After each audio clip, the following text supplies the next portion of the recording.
Hey, friendo, Steve here. And Larson. And welcome back to Going In Raw, the only pro wrestling podcast you need to be listening to right here at youtube.com/Stephen Larson, available wherever podcasts can be found. And, of course, taped live at the Twitch, twitch.tv/Steve and Larson. Quick reminder, if you can't make the show live on Twitch, and if you're not part of our Patreon and you want to ask a question, you could always do so at friendo.tv. Drop us a small donation there, or a donation, a large one, whatever you want to do. Drop us a donation, and you can ask your question, and we'll answer it here on the show. Tomorrow, kind of a heavy streaming day. Unfortunately, not as heavy as normal. Not as heavy as normal. We're going to do NXT UK normal time, noon Pacific. We're going to do Numbers Don't Lie for subs, patrons, and YouTube channel members right afterwards. And then in the evening, no Smash Zone. That's right. Wrestling Society X, Press Your Luck, Family Feud, et al. Will have to be postponed for another week because I'm going to Sacramento Kings game with my dad. Kings basketball. Yep, Kings basketball. Setting all these channel points. I can't gamble them on anything. I guess I'll have to wait till man, Saturday. Is it Saturday or Sunday is a GCW show? What? It's Sunday. Sunday late. It's like 8 o'clock. I thought they were doing Friday and Saturday. They doing Saturday and Sunday? I don't know. They do a lot. It's like an LA deal. Yeah. Like because they're running with LA Fights. So it's like I believe LA Fights is running Sunday at 2 and they're running Sunday at Coldest night. Winter, and then there's the one before that has X-Pac and Janela teaming up, right? Yeah. Yeah, but we're doing Coldest Winter. I mean, I guess we could do the Saturday one. I don't know. I don't really care. Okay, yes. No, it's Friday. It's Friday and Saturday. Or the two shows. It's not Sunday? So okay. Welcome to Heartbreak is the one that has X-Pac and Janela, I believe. And then when is and that's on Friday though. Yeah. Right? Yeah. So okay, so Coldest Winter's on Saturday. Okay, yeah, cool. We'll do that. That sounds fun. If it's the same day as LA Fights, then it's Saturday then. Cool. Right on. Neat. Anyways, we're going to talk about AEW here in a moment. The road to Revolution continues. We're only about 10 days out or so. That's very exciting. Oh yeah, and we got a couple more matches sort of made there. But first, we got some info on another high-profile signee to AEW. Not the one, and that's on top of the guy who debuted tonight, Buddy Matthews. Yeah. For the Hob for the House of Black. Yeah, so as you mentioned, Steve, tonight we saw the AEW debut of Buddy Matthews, Buddy Murphy in WWE. But he might not be the only debut we'll be seeing in AEW in the near future. Fightful Select. Go subscribe to Fightful Select, by the way. Fightful Select is great. Reported Wednesday. I'll toss a spoiler alert here. If you want to hear about this, I'll have the timestamp in the description. You can skip ahead to the next thing. You've been warned. Fightful Select reported Wednesday that AEW is signing Shane Swerve Strickland, noting deal. Apparently, it's going to go into effect first week of March. Fantastic signing for AEW. Swerve is awesome. Awesome. Is there this Face of the Revolution thing isn't going to have a Joker, right? That's only for the casino battle royals, right? No. I don't think there is. Was there a Joker? Yeah, maybe you're right. I think because thematically, anyways. I mean, yeah, he could totally just show up, and they're like, "Hey, we're gonna put him in here." So has it before? Frenzy 5-4 says it has before. So I know Cage was the Joker in his particular match, which was a ladder match, but it wasn't branded Face of the Revolution. They only had one of those. That was last year. Mm-hmm. I don't recall a Joker being in that particular bout. But also my memory is garbage, so don't take my word for it. Same. So yeah, that's great. He's huge. He's awesome. Yes. He didn't get nearly the spotlight that he deserved in NXT. And then you get the feeling that when Hit Row got called up. By the way, the other three members of Hit Row are doing something, I think, with the Collective, I think. So that's cool. Mm-hmm. They're going by the Hitmakers with a Z at the end. Cool. So that's cool. That's very cool. But apparently this is just Swerve. It's just going to be him in AEW. Not saying the others can't show up, but that's cool. It seems like Swerve is showing up. He's an awesome talent. You got that he's right. He's spectacular. Awesome. Tons of charisma. And he was there, and they made decent use of Hit Row, but then as soon as they got to main roster, it just felt like they were like, oh, we're just gonna bring them up so we can release them or something. I don't know. It was weird. It was very strange because they got brought up, they had one match and a couple promo segments, and then got released. Like they didn't even give an opportunity to showcase what they could really do before releasing them. Odd choice on WWE's part to do that. Happy to hear Swerve is heading to AEW, and happy to hear that all the members of Hit Row are getting opportunities in the wrestling business. Absolutely. Speaking of opportunities, we had a couple opportunities on AEW. Namely, we got Ricky Starks taking advantage of his opportunity to become one of the participants in the Face of the Revolution ladder match alongside them big dudes, Hobbs, Keith Lee, Wardlow. As much as I sort of knew when it was Starks versus 10 that Starks was going to win this thing, and he definitely should. Yeah. And he did. They had to put the thought in the back of your head because they have all the larger dudes in the ladder match that 10 had a chance. Part of me was thinking, man, they're going to make this a Haas ladder match, a big dude ladder match. That would be pretty cool. But turns out it's Ricky Starks. And the next week, or Rampage, I think it's going to be Orange Cassidy moving on against, I'm guessing, against Anthony Bowens. Yeah. Because that's the match right there. Probably. So that's going to be Orange Cassidy right there. Probably. And then it's probably going to be somebody else similarly, not Haas-sized for that last spot, which could be Swerve. They're going to have it could be Swerve. Another one of those. It could be Swerve. Yeah. That would be great. That'd be great. We also found out Revolution, the card is really taking shape, and to say it's a loaded card is a bit of an understatement. Oh man, yeah. Top to bottom, there's marquee match after marquee match, and they added more matches tonight. We knew that Jericho versus Kingston was going to happen. Bang, made it official. We pretty much knew that Danielson versus Mox was going to happen. Bang, made it official. Didn't know who Jade Cargill was going to take on Revolution. Found that out tonight. Ty Conti. We found out one of the two challengers to the tag titles tonight, and as we kind of suspected last week, Red Dragon. Wow, I did it. Redragon's in. Whoa. Hypocrite alert. I corrected myself. Redragon's in. And then, so that's got to mean the Young Bucks are in next week. So they can beat up on each other. Start calling him Gunther now? There's no chance that's going to happen. Zero. See, here's the thing, because I was watching it, and commentaries are saying Red Dragon gets in your head. I know it does. That's probably because it's pretty, it's close to Redragon. Yeah, very close. But the proper way of saying it is to Dragon again. To Dragon again, yes. Gunther and Walter are not close enough for me to make that mistake. I will refer to him as Walter, and Walter only. We shall see, my friend. Like you said, and then next week, all confidence points on the Jacksons winning that tag team battle royal match. Also, the Matt Hardy, Andrade, and Isaiah Cassidy challenged Sting, Darby, and Sammy Guevara to a 6-man tag match at Revolution as well. I just remembered that happened. Yeah. They're in the stairwell. It's easy to sort of overlook it, but that's their office. The AHFO. The O it should be an S. It should be the Andrade Hardy family stairwell, because that's where they conduct all their business. It is. That's not actually a wrestling office. It's a wrestling stairwell. It is. Yeah.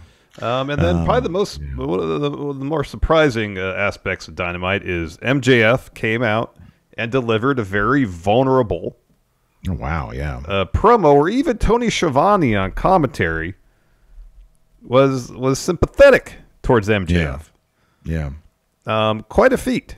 We don't see this level of vulnerability from MJF often, if ever. It was very unexpected. It was very unexpected, but he did a good job of, after Punk left WWE in 2014, he got some crap from the fan base saying, "Hey, you left us. You gave up on us. You turned your back on us." Yeah. And MJF kind of made that the focus of this promo to say, Punk, you motivated me to become the best in the world. And when you quit, I quit. Until I was going through Instagram and saw a picture of you shaking hands with Bryan Danielson. And it's like he decided then that he was become the best in the world, not to be like Punk, but to spite CM Punk. Yeah.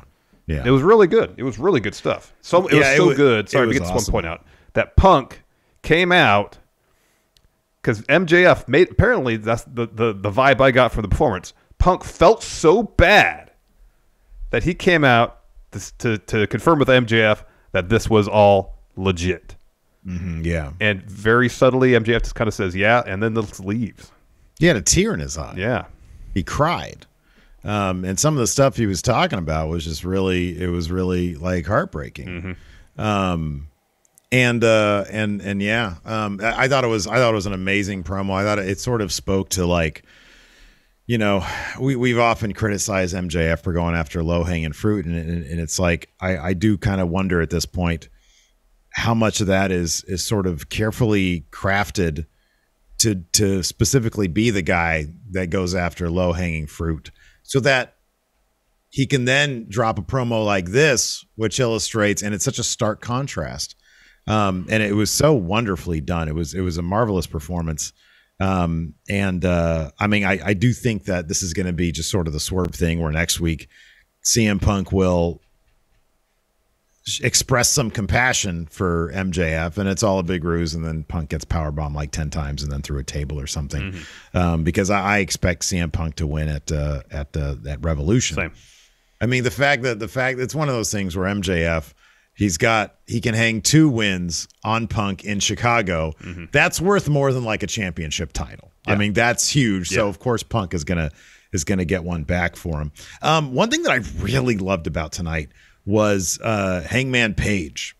He has been kind of on an excursion to like I don't know, just a really vicious island of his own, where he's had those extremely bloody like every match he's had has been incredibly bloody, and if it was Danielson or if it's Lance Archer or whatever, and he sort of feels isolated away from the main action of the show.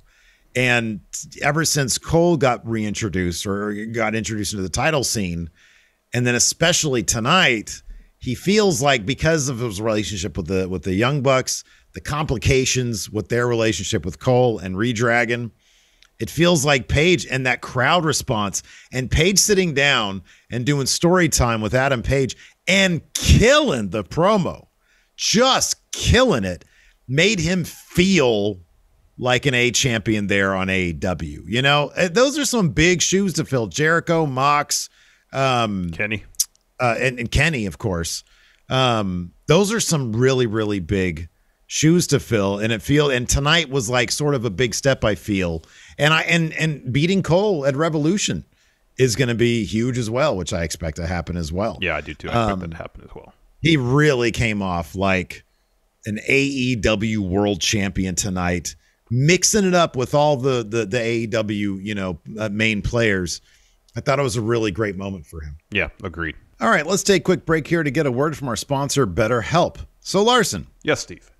I'm sure you know that relationships often take work. A lot of us will drop everything and go out of our way to help someone we care about. But how often do we give ourselves that same treatment? BetterHelp is here to remind us that you got to take care of the most important relationship in your life, the one you have with yourself. Several years ago, I started dealing with severe anxiety. It was then that I learned firsthand how important it was to take care of myself and talk to a therapist. But I also learned that it could be really tough to find the right person to talk to. Today, BetterHelp's online therapy makes that process of finding a therapist much more convenient by offering video, phone, or even live chat therapy sessions. And you can be matched with a therapist in under 48 hours. Remember that you are your greatest asset, so invest as much time in yourself as you do the others in your life. Check out our sponsor at BetterHelp, and right now, Going In Raw listeners can get 10% off their first month at betterhelp.com/raw. That's BETTERHELP.com/raw. I guess we can get into it here. Show opened up with the tag team battle royal. I was trying to watch this while. Yeah, I shouldn't say this. I had this set up. Oh no! Set up. We're influencers. I was trying to keep tabs on what was going on safely. Okay, I got notes. You don't have to say anything. No, I texted you. It's like, hey, I'm probably gonna be a little late, but I try to keep tabs. Yeah, that's great. I got notes. Don't drive and watch stuff on your phone, people. Yeah, don't do that, don't say that you did that. I didn't say I did that. I just had to try to keep tabs best I could. He didn't do that.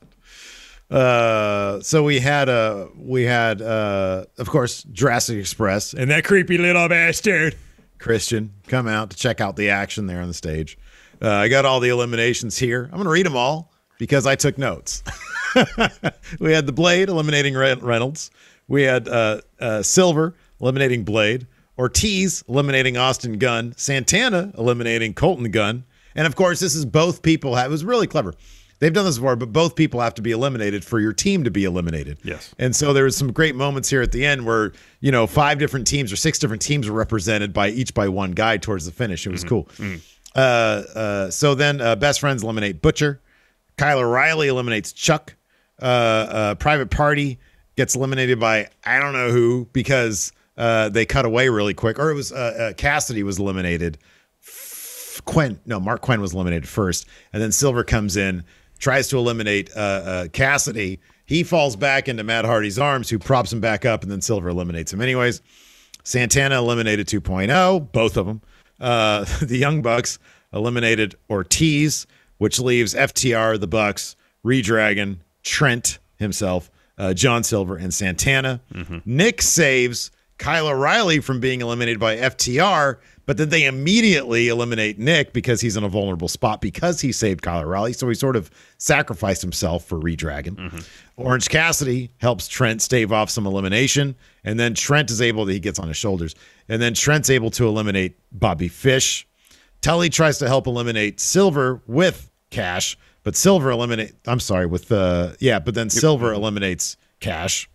Then we're left with Matt, Silver, Trent, Kyle O'Reilly, Santana, and Dax.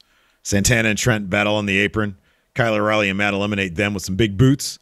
Kyle O'Reilly, Matt, Dax, and Silver are left. Final four. And then Bobby Fish comes over as Dax and Kyle O'Reilly are fighting on the apron. Yeah. Bobby Fish just comes over, sweeps Dax's legs out from under him. So basically, Bobby Fish, who had already been eliminated, eliminates Dax. At this point, I was safely here watching at my desk, so I could confirm that happened.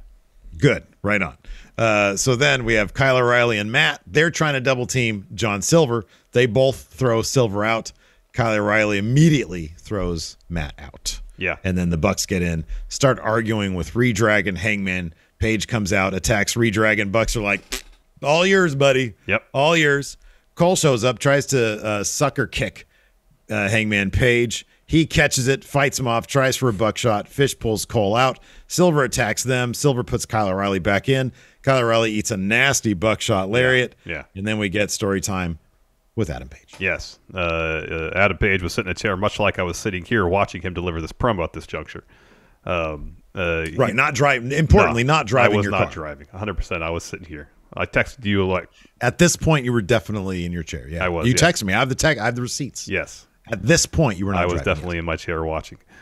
Page grabs the mic and he's like, "Who's ready for story time with Adam Page?" And he says, "Our tale begins in 2008 when a young prick named Adam Cole entered the world of pro wrestling and became a champion everywhere he went. But as he could see the writing on the wall and feel his world crumble around him, he went back to his old friends and came for the most precious prize in pro wrestling, the AEW World Championship. And he kept his eyes on that prize, never realizing that he was drawing closer and closer to a 6-foot hole in the ground. And at Revolution, when he thought that he would walk out as AEW champion, he took a step too close to that grave. And the better Adam put him in it. And the sound that put him in it was a freshly cut buckshot. And that sound was... boom. Boom. Budge. Yeah, that was a hell of a promo from Page, man. I thought that was stellar. Good. After that, we had a Bryan Danielson interview. He says because he was in the main event with Garcia tonight. He says very impressed by Garcia. He says he reminds me of a younger version of myself. But the big difference is I had an awesome mentor in William Regal, Steven Regal. He says, but Garcia's over there hanging out with Chump 1 and Chump 2, 2.0. He says, just imagine if he was hanging out with somebody like me or Mox, he'd be at a whole different level.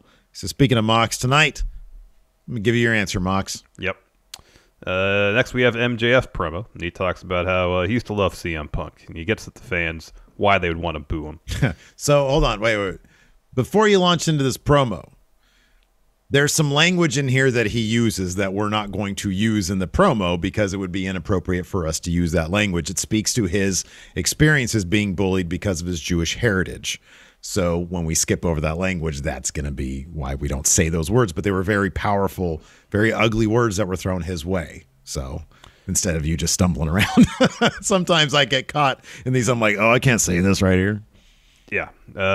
So he says, I like to have an opportunity to talk to the fans. He says CM Punk showed a photo last week, and he said that for him it was just another Friday. But he says for me it wasn't. He says it's easy to think that I was raised with a silver spoon in my mouth, but at one point in my life, the only reason I got out of bed was because of pro wrestling. He says that day, that photo with Punk meant everything to him. So he goes back to 2007. He says, I'm 11 years old. He says, I got really bad ADHD. He says, every day at school for me is hell, but one thing I was good at was playing football. I tried out for the team, and I got to start at middle linebacker. For once, he says, I thought I fit in. Then the next day at school, I see a bunch of teammates, and he thinks, oh, I'm going to be friends with them now. Instead, they're angry. In their hands, they're holding rolls of quarters, and they start throwing them at MJF as hard as they could. He said he went home and cried, but then he stopped because it's Friday, and he gets to meet his hero, CM Punk, at an autograph signing. That day meant everything. And he said, when I went home, that day I went home, made a promise to myself that I was going to follow Punk, become the best in the world. He says, fast forward December 2013. I'm stronger, faster. I'm getting scholarship offers for football. I don't give a damn about any of that. I want to be a pro wrestler. I'm watching matches. I'm studying tape. I'm practicing promos in the mirror. All because I want to be just like CM Punk. Fast forward to January 2014. Punk says, he at this point doesn't mention him by name. He says, you left me when I needed you most. And he says, that's when I realized that if Punk could do it, maybe I couldn't do it either. So I went to college. I quit my dreams until one day he found an Instagram account. And there's Wrestling Classic. Thank you. Wrestling. And there is a picture of Punk shaking hands with Bryan Danielson. And he said, I was livid. I packed my bags and made a promise to myself that I was become the best in the world despite CM Punk. He says, I made a promise.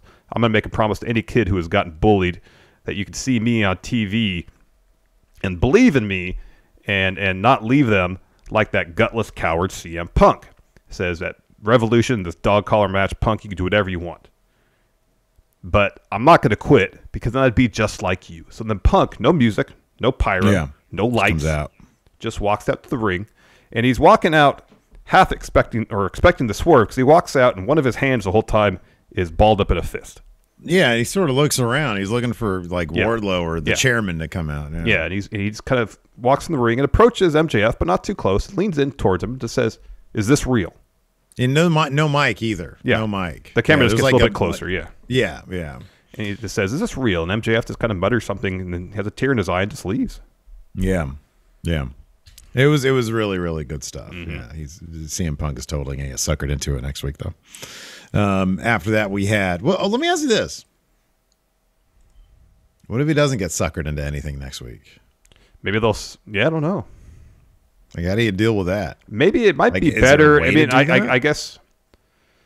You know, because just last week, Punk was promising to stain the mat in MJF's blood. Mm-hmm. After hearing this, like, I think it would, assuming this is all a strategic move from MJF, this promo, all this, in terms of the story they're telling in the ring. Any opportunity that Punk may have to dole out violence now, assuming the swerve doesn't happen before Revolution, he might have to stop, pause, hesitate. Yeah. And think about it. Yeah. And MJF, assuming this all is a swerve on his part, can take advantage of that. That'd be interesting. See that play out in the match, as opposed to the scenario that we would expect, which is next week, Wardlow softens him up after Punk shows a little bit of vulnerability, a little bit of compassion. If during the match, like you said, Punk holds back, I mean, it's a dog collar match, and then maybe the turning point of the match is he gets that stupid ring out, and Punk's like, oh, it was all just a ruse. Because, number one, you can look at your history and you've never been a good person. And so it's not like you're living up to this idea that people can look up to you. But here we are in this match. You've spilled your guts emotionally, and you got that damn ring again. So no, go away. Anyway, so I'm curious to see how they're going to play this out. Hopefully it's something more interesting than the standard, but I kind of expect, it's wrestling. There's go home math. So I fully expect Punk to walk into this match getting fucked up by Wardlow. Yeah. After that, we had a 2.0 and Garcia interview. Parker tells Brian, he says, the three of us walked through the AEW doors together. He's like, now that Garcia is on the precipice of being the best wrestler in the world, now you just want to step in and be his mentor? And then Lee yells, tonight, Danielson will get a taste. And Garcia says, I don't need a lesson in violence tonight. I'm going to be one who I'm going to teach you a lesson. Yeah. I meant to say here, Lee yells a lot. Because he was just yelling a bunch of stuff. I couldn't really make out much of what he's saying, but he did say, you're going to get a taste tonight. Gonna get a taste? Yeah. Then we got Kings of the Black Throne versus Pac and Pentagon Dark. At least that was his name in Lucha Underground. And William Sadler from Bill and Ted's Bogus Journey. Yeah, Bill and Ted's Bogus Journey. Yeah. Apparently he was in 3. He was in 3. Yeah, that's what I heard. Like I felt like they all had a good time making it. That always translates. Yeah, they had fun. There's some charm to that. It's like the Ocean's movies. Yeah, they weren't great movies or anything, but it looked like they were all having a blast. They had a good time. Yeah, and there's something to be said for that. Yeah. This was a fun match. Brody King was destroying everybody during the match, after the match. So the finish sees Brody. He lays out Penta and Pac. Oh, sorry. This finishes before that. Sorry. So the Kings of Black Throne set for their finish. Pac breaks that up. He sends Malachi out of the ring. So then Pac hits Brody with a pump kick, then another. Brody no-sells it. Pac then just sends him the corner. And Pac doesn't see it, but Malachi tags in. Mm-hmm. So then Brody eats a German suplex from Pac and then stereo super kicks from Pac and Penta. They look for Fear Factor. Malachi comes in to try to break that up. And he tries to miss Penta, but Penta puts his hand over Malachi's mouth so he can't miss them. And ends up Malachi swallows the mist. They're like, bleh. So he goes to the ground. He's like Triple H in that one Elimination Chamber match. He's like, with his throat all messed up. Yeah, so Penta rolls him up, gets the win. So as soon as the bell rings, Brody's laying out Penta and Pac while Malachi, he's down there selling the effects of the mist. Malachi eventually comes to. He shoves Alex aside, gets a bottle of water, washes his mouth out, grabs the shovel that Penta had brought out for his entrance. And so he's sending Penta to use the point of the shovel to drive down on his throat. Lights come down. They come up. Buddy Matthews is standing in the ring, but he's not dressed like in anything that would seem to indicate immediately that he's a member of Kings of the Black Throne. He has white trim. He has the usual gear that he wore in WWE, except it says Buddy Matthews instead of Buddy Murphy on it. Not really terribly goth, no. Yeah. So he's standing in the ring, and Malachi's acting like, oh gosh, my rival from my past is here to come after me. And so Buddy kind of circles around him and walks over by where the shovel was. So he's kind of standing between Penta and Pac and Malachi and Brody, but then he turns his attention to Pac and Penta and attacks them. And Malachi is smiling. He is laughing. Oh, he's laughing it up. Yeah. It's great. So, awesome. So Brody King runs up the ramp and destroys the security that they send out to try to break things up. He annihilates them all. The NXT 2.0 champions of tomorrow. Yeah. So Malachi eventually Buddy's just taking the boots to Penta. Eventually Malachi just pulls him back. And then Brody throws a chair in the ring. Malachi grabs it, puts it on the mat. And he's like giving Buddy a real stern talking to. He kind of, I think he slaps him, like to fire him up to do something. And apparently what that something is to stomp Penta's face into the chair. Yeah, it was pretty awesome. I love when I texted you this, when Brody just starts chewing through security guards like he's a tank and he's just laying them out and they're just selling like crazy for him. It's awesome. It is awesome. He's a juggernaut. After that, we had a Britt Baker Thunder Rosa video package. They're having a contract signing on Rampage for the title match. This should be good. Britt keeps on talking about Thunder Rosa's never beat me, never beat me, never beat me. Guess what? She's about to beat you. Mm-hmm. After that, we had Eddie Kingston, Chris Jericho face-to-face. I really like this. I thought it was pretty good. Yeah.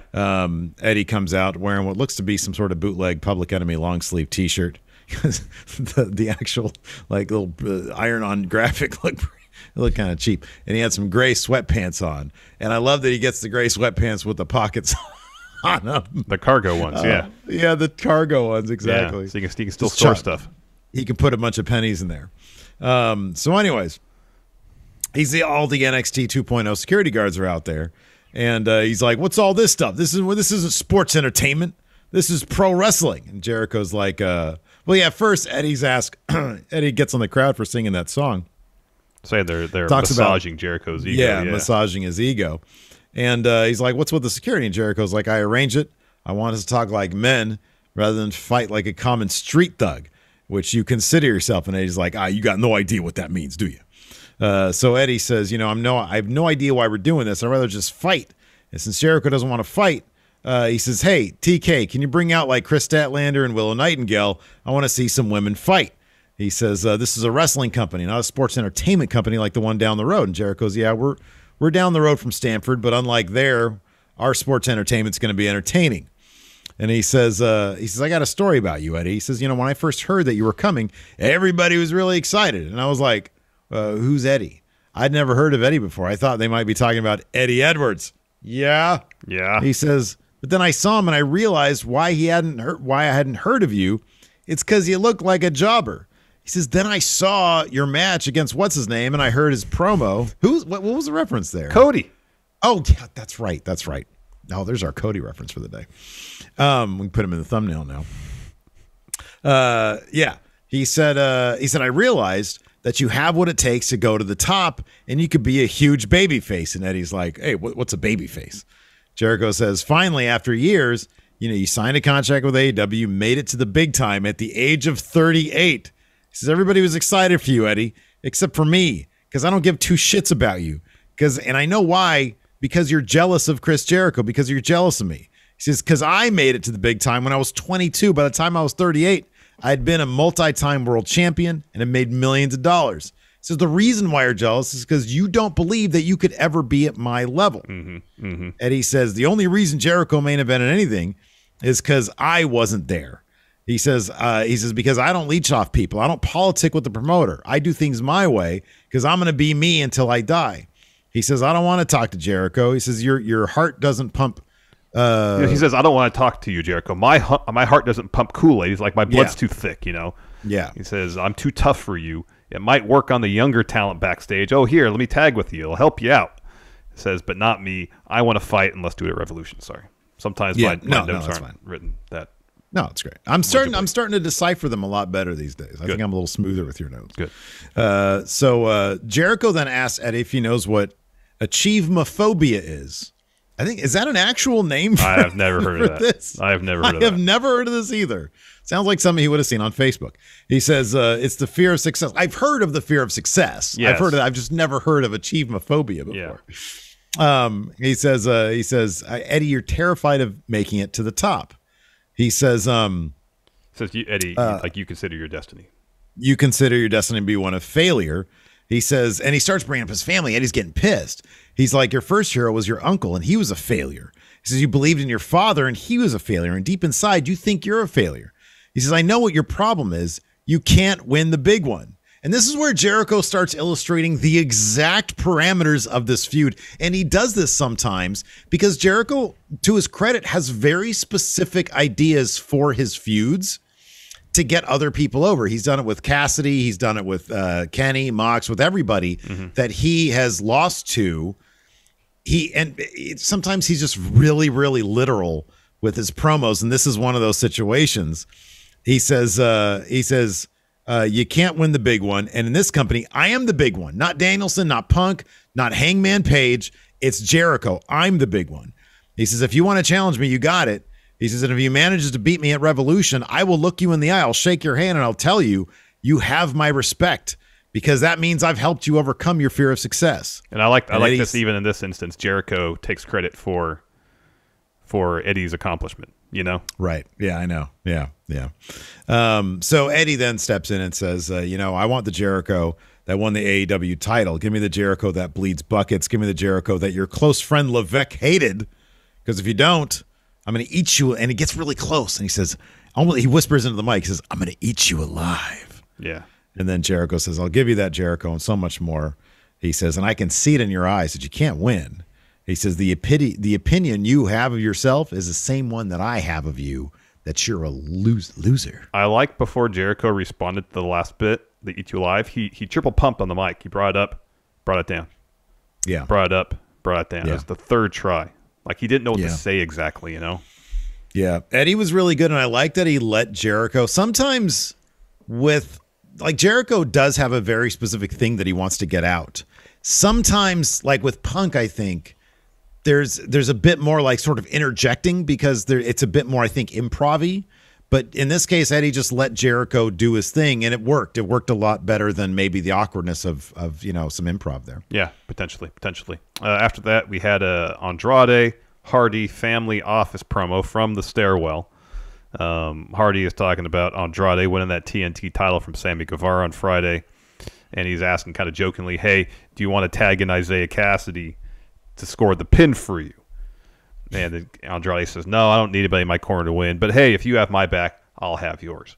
And that's when Hardy pitches, hey, how about this? Myself, Andrade, Isaiah Cassidy, John Sting, Darby, and Sammy at Revolution. Yeah. I kind of wish it was. Well, you can't do Sting at Rampage necessarily. Like Andrade versus Sammy. I mean, is it kind of a given at this point that the TNT title? Well, I guess maybe they're doing Rampage right now. Mm-hmm. We'll find out at some point. I don't probably. I don't expect a title change, but I guess no, crazy. I would not expect it, but you never know. After that, we had Face of the Revolution qualifier, Ricky Starks versus 10. Like I said earlier, I figured, I don't know, it was in the pre-show or in the actual show, I figured there was a chance that 10 would win this because he's a big dude. Mm-hmm. But no, Ricky Starks got him with a spear. After 10 had him in the Master Lock Challenge for quite a spell. Yeah. Ricky started pulling at his mask. 10 released it. Ricky hit him with a spear off the ropes for the win here. Yep. Then we had Redragon with Adam Cole backstage. Redragon super happy they won. The Bucks walk in. They're hot. Nick says, that was a double cross. That was great. That was a double cross. That was a double cross. Kyle O'Reilly says, look, you guys still have a shot next week. Matt's like, yeah, we do. He says, now we're even more motivated to win because we want to go to the pay-per-view. Did you notice that too? Is that everybody was very specifically calling it the pay-per-view instead of a premium live event? He says, and kick your asses. And then they leave and Cole yells at Redragon. He's like, you guys need to get along with them. And Bobby Fish's like, what about tell them? He's like, I'm telling you, you need to do it. We're a team, damn it. Yeah. Everybody love everybody. Yeah. After that, we had Jade Cargill versus the Bunny. Yeah. Another really good match from Jade Cargill. It's like match after match. You could see development. You could see improvement. And it's awesome to see. It is awesome. There's like little bits here and there where she's sort of like getting smoother, getting in and out of like submissions and stuff. She already carries herself with a lot of confidence. Yes. But like there's, hey, look at me, I'm a big badass confident. And there's, I'm starting to really piece together what I'm doing in this ring confident. And it's something to see. Yeah. So she ends up, go ahead. So you combine that with her matches, match after match, becoming more competitive because for a good stretch, Bunny was in control of this bout. Yeah, right. It was only till she leaped towards Jade at one point, and Jade catches her, hits a spine buster. And then Hardy gets on the apron, throws the brass knuckles in the ring while distracting the ref. And then Sterling slides the TBS title in the ring. So Bunny takes a swing with the brass knuckles. Jade gets the title up to block it. And while that's happening, the ref's arguing with Hardy and Sterling, who by that time is on the apron too. She tosses both of them out of the ring. Bunny rolls up Jade, gets a 2 count, hits a pair of super kicks, goes for her finish. Jade blocks that, hits Jaded for the win. Yeah, after that, Shivani hits the ring for an interview. She just takes the mic from him and says, I'm 28-0, soon to be 30-0, I'm going to be 50-0. She's like, who's next? Or rather, who's left? Which is a really good point. Mm-hmm. Because then Ty Conti comes out and she says, hey, I lost a Brit. I've been doing a lot of stuff on Elevation and Dark. totally going to lose to you, but it should be a good match. And then she just leaves. It was weird. It was an odd segment, Larson. That's not actually what happened. Not what happened. I said, I'm going to whoop your ass, bitch, and ran down to the ring and tried to do just that. But the bunny interfered, started taking a tie a little bit. And then, oh man, I love everybody selling that big boot from Jade. That pump man. kick is great. That pump kick is amazing. Yeah. So the last couple matches here, ever since, where's the title match here? Where was the title match at? Which title match? Ty Conti versus Britt Baker. Here we go. If not the last pay-per-view, the pay-per-view before. That was at Full Gear. All right. So hold on. Wait. So let's see here. Yeah, right. Last pay-per-view. So 1, 2, 3, 4, 5, 6, 7, 8, 9, 10, 11, 12 matches since then. A lot of them have been tag matches on on Elevation. Or have her and Anna Jay been tagging? Yeah. Yeah. Yeah. I mean, they're all wins.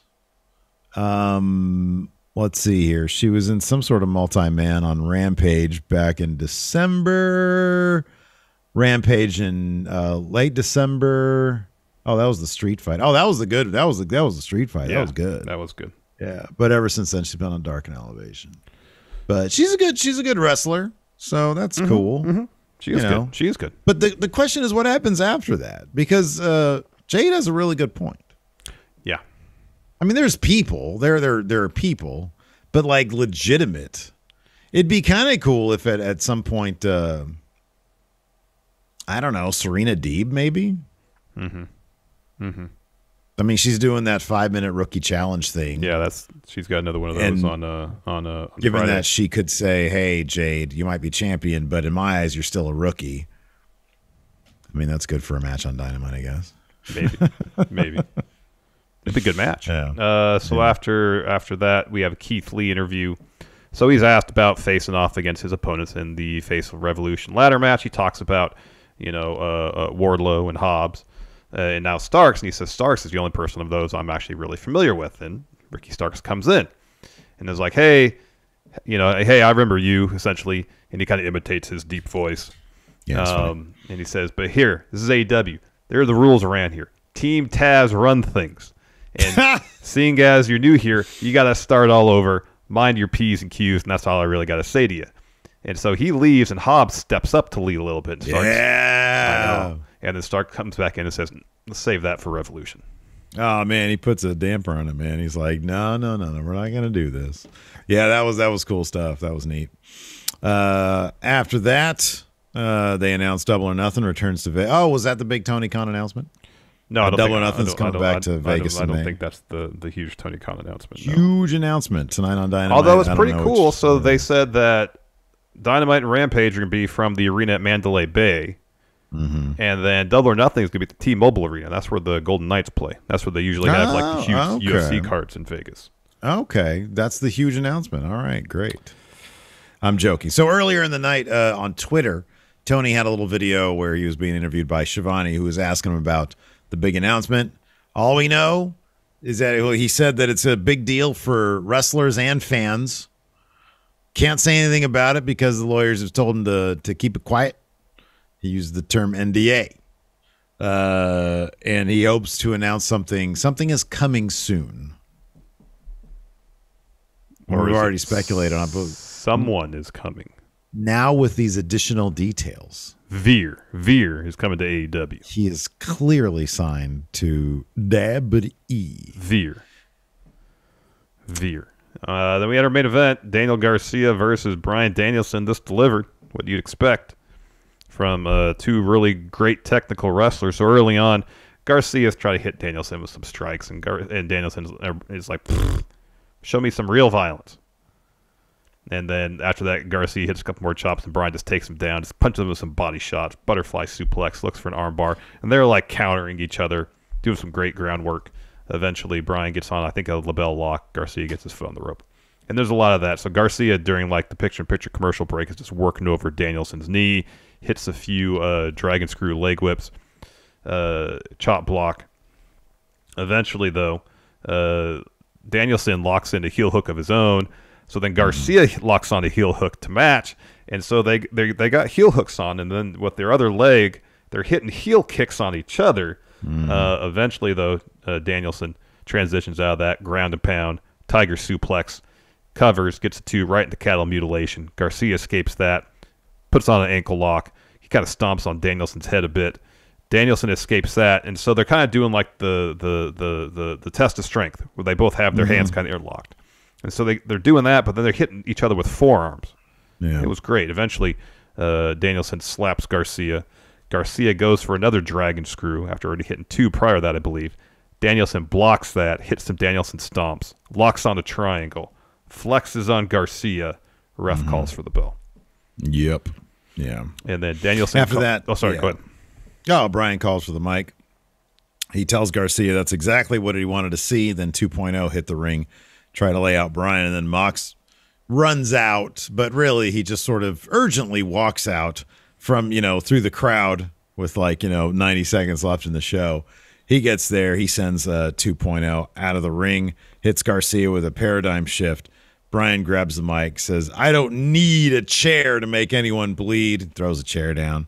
He says, "If you want a match at Revolution, you got it. But don't be surprised if you're the only one bleeding, man." And that's it. That's your Dynamite. Yep. It's a fun show. First question of the day comes to us from Friendo.tv. Gamma says, "What do you think Tony's huge announcement is?" He says, "I personally think he's doing an all-in 2 or buying Ring of Honor." So here's another little tidbit from Fightful Select. We already told you to go subscribe. Apparently Gresham was backstage as well. I don't know about the buying Ring of Honor thing because I just don't know. I mean, besides having a library where a lot of the people that are with AEW now, I mean, maybe it's a coordination of I'm buying Ring of Honor for that library, and with it comes a streaming service where you'll get Ring of Honor and all of AEW's content. Maybe that's a possibility. Yeah, it could be. Could be. That would be interesting. Let's see here. I've also got a thread over here on the Patreon, patreon.com/Steven Larson.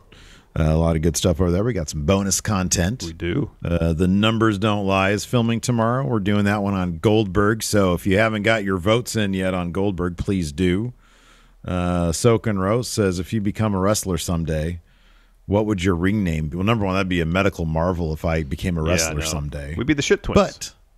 But here's the thing. That's not in the spirit of fun wrestling, Larson. I don't think the name Shit Twins is really all that marketable. I think it'd do well for us in, say, GCW. Okay, sure. Yeah. I'm going to get away from the Shit Twins. Oh, all right. It's time for something new. It's time for something new. All right. I don't know what it is. What would your individual name be?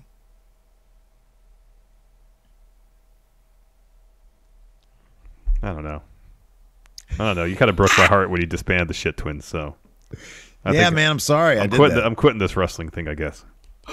Oh, you're done as a wrestler? Yeah. You've retired? Yeah, you broke up the team. The sad last days of Larson's wrestling career. Yeah. You broke up the team, and you broke my heart. My heart's just not in it anymore. I'm sorry. I love you. Jorge D says, "Only based on his Dynamite and Rampage appearances, no internet knowledge. Can you explain Danhausen's character to me? I feel like Tony Khan expects everyone to know indie darlings and fails to explain them on AEW." Danhausen's character. Yeah, he's a Svengoolie, but a wrestler. He's a late night talk show host. Yeah. Guy. Yeah. One of those like Elvira, but a dude. I don't know. I kind of feel like everything you need to know about Danhausen you can get off of just looking at the guy. That's sort of like his appeal. You see him. You see his TV stuff. You follow him on Twitter. You get the idea. A whole bunch of numbers with the sub. Well, thank you. Here's the thing. Also, we have this awesome thing called internet now. And I don't mean to. I'm not trying to talk shit to Danhausen here, or I'm sorry to Jorge here, Jorgehausen. But that is sort of the thing, is that the announcers say, "Oh my God, look, it's Billy Jack Cream," or something like that. And then I get on Google, and I'm like, hey, who's this Billy Jack Cream guy? And I'm like, holy shit, that's just Larson. He did continue his wrestling career. What did you call me? Billy Jack what? Billy Jack Cream. Okay, that's good. Cream. Okay. Dr. Lipkin has an idea. Says you can't be the shit twins of Enforcer as part of the stable. Just call yourself Smash Zone. Smash Larson. Or that's great. Larson Smash. Steve Smash. Enforcer Smash. Well, Billy Jack Cream and but Baby cream, Jack Cream. as in like to hit something as opposed to, like milk fat, right? Cream. Is there a different spelling of that? I don't think so. I think it's the same thing. Like if you get creamed by someone, like punches you and you got cream. I'm gonna cream on you, and then you always have to be like, dude, no, we're gonna cream them as in we're gonna beat them up. I'm like, yeah, I'm gonna cream all over them, and you're like, dude, come on, man. I'm like, come on, Billy Jack. This is great. This is awesome. I don't know about that. It's a whole new thing. Somebody said the American Cream. See, that's good, man. That's really good. And then what cream song would we come out to? Strange Brew. How does that one go? I don't know how it goes, but it would just seem to fit. That's good. I'm not going to play it on the show here, but I'm going to see what cream songs do I know. I only know like the ones they play on classic rock radio. Sunshine of Your Love. Yeah. Oh, could that scene in Goodfellas? Yeah, it's good. Give me a deep cut, Yeah, though. Grady, with some bits, says thoughts on the likelihood of Bray Wyatt signing with AEW. If it's going to happen, it's going to be a while. He's doing movies right now. But if he shows up, I wouldn't be upset about it. It'd be pretty cool. I don't know if I want to be affiliated with Clapton. Never mind. Exactly, I know. That's kind of why I kind of hesitated when you asked what Cream song. I was like, eh. How about the Wu-Tang Clan song? Yes, Cream? there we go. I can get aboard that. There you go. That's good. That works. Let me get back to my Patreon thread here. Shavon asks, what tattoos does Buddy Matthews get now that he's part of the House of Black? More importantly, what are they going to rename him? Buddy Matthews, it sounds like the dude you live next door to. Mm-hmm. Like, he needs a cool name. Mm-hmm. Yeah. I don't know. Buddy Cream. Well, I mean, is it everybody just Cream now?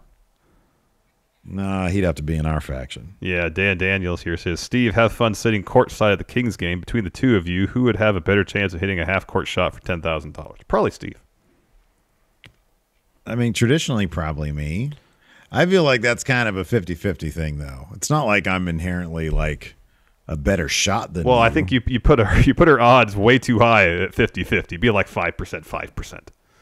Well, I'm saying if one of us were going to hit one, like, what are they? It's like, it's kind of 50-50. Like, I trust you as much as I do to hit a half-court shot. Mayor of Planet Houston with Cody gone. Who gets ownership of his island? Nobody. It blew up. It sank. They blew it up. It's the new Atlantis. It is the new Atlantis. Let's see here. Thomas Dunnigan, do you give any stock to rumors of Cody and or Brandy not being liked backstage? Or do you think those rumors are from wannabe journalists trying to create a story out of nothing? I think that there was some validity to that. Yeah. I mean, the people reporting it, I don't think were wannabe journalists.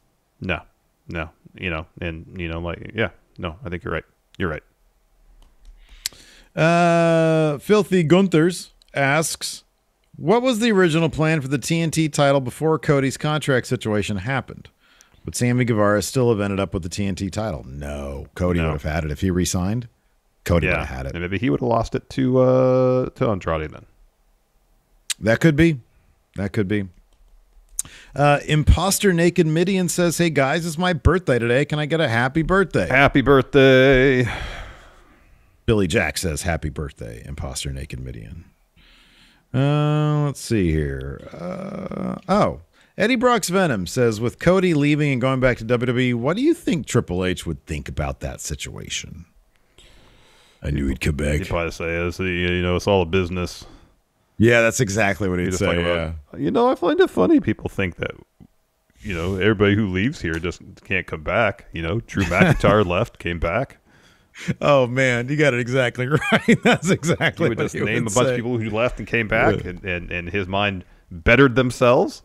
Mm-hmm, and now are come back to show that they can make it in the big time in WWE. Now let me ask you, if he was still doing those conference calls and he was asked that question, would he be able to resist the opportunity to get in a cheap shot at AEW?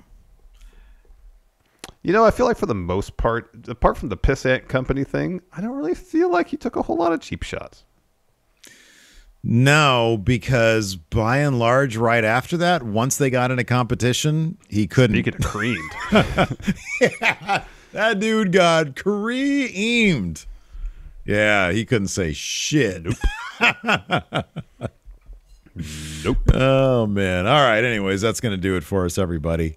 Twitch chat, we'll stick around for a little while. Thanks, everybody, for tuning in. We appreciate it. Till next time, we'll talk to you later. Goodbye.